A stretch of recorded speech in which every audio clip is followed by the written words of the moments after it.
నేను ఏ ఒక్కరిని ఇబ్బంది పెట్టినా ఈ పార్టీకి ఎప్పుడో బయటకు వచ్చేది రాలేదు. వచ్చుంటే ఈ పార్టీకి మీరందరూ నా మీద ఎగబడేవాళ్ళు. చాలామంది నాకు తెలియదు అనుకుంటారు, ఎవరెవరు జూమ్ మీటింగులు పెట్టుకున్నారో నాతో బాగా ఉండి నాతో మంచిగా మాట్లాడుతూ నా నటనని పొగుడుతూ ఉన్న నాకు షాకింగ్. ఇంత కుట్ర జరగాలనా నా మీద? నేను అన్న పదానికి, ఆ 2 పదాలకి, నేను ఆవేశంలో మాట్లాడిన దానికి నాకు బాగా కావలసిన వాళ్ళు కూడా ఇంత కుట్ర చేయాలన్నా నా మీద? నేను మేడం గారు ఆవిడ ఇది ఒక ప్రభుత్వం యొక్క సంస్థ. వ్యవస్థలను గౌరవించకపోతే సమాజం తప్పుడు దారిలో పడుతుంది, అన్రెస్ట్ ఏర్పడుతుంది.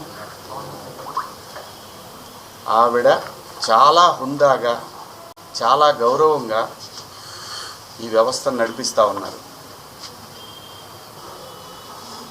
ఒక బిడ్డకి చెప్పినట్టు చెప్పారు, ఇది ఇలా తప్పు.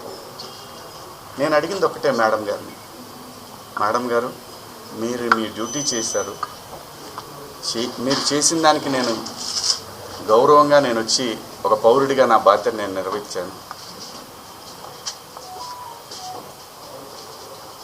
ఇక్కడ ఇందాక నేను మాట్లాడిన నా కుట్ర విషయం వేరే, మేడం గారి సందర్భంలో జరిగింది వేరే. నన్ను అంతగా అసహించుకోవటానికి, మీరు నా మీద అంత జలసీ రావటానికి ఏమిటమ్మా కారణం? నేనేం తప్పు చేశాను? నా బుద్ధి గడ్డి తిని మీ నాన్న చెప్పడా మీ ఇంట్లో? మీ అమ్మ చెప్పదా మీ ఇంట్లో?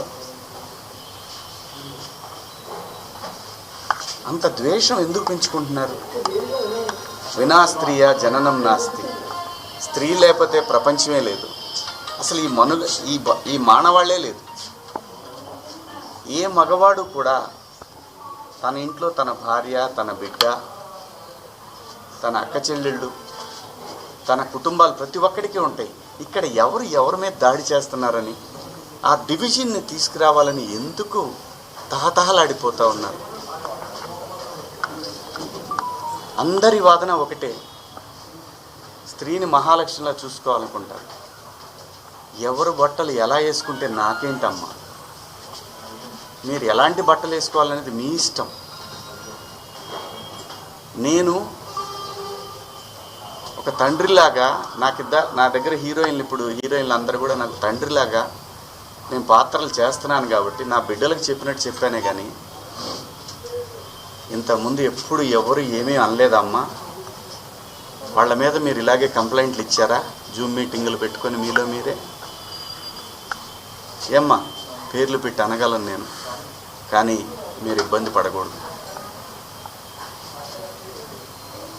ఇంత కుట్ర చేయాలా నా మీదన? శివాజీ అనేవాడు సినిమా పబ్లిసిటీ కోసం అంత చిల్లరగా దిగజారుతాడా శివాజీ? నాకు అలాంటి డబ్బు పిచ్చి, ఫేమ్ పిచ్చే ఉంటే రాజకీయాల్లో నేను ఎక్కడో ఉండేవాడిని.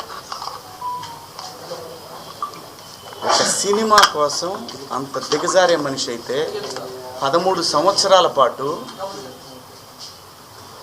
సినిమాకి దూరంగా జనం కోసం నిలబడేవాడినా. నాకు అనుకూలంగా ఉన్న గవర్నమెంట్లు వచ్చినా కూడా నేను ఏ రోజు పోయి ఒక పదవి అడగల. అది తెలంగాణలో అయినా, ఆంధ్రాలో అయినా, ఎక్కడైనా.